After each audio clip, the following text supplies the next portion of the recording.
ngayon guys, update dito sa ating ginagawang paglilinis dito sa ating pipintura na barya. Kung makikita nyo guys, yung paliskis yung plain sheet, tatanggal yan. Tulong nitong pinapain natin chemical.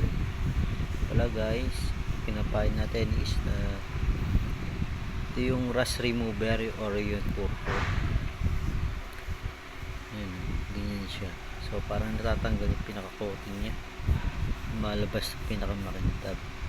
Mapapansin nyo yan, parang kaliskis. Yan.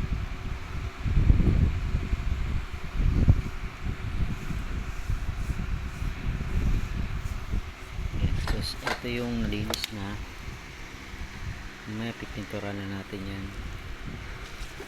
So ibabaw na lang yung kulang natin. So okay guys, update na lang ulit. Bye.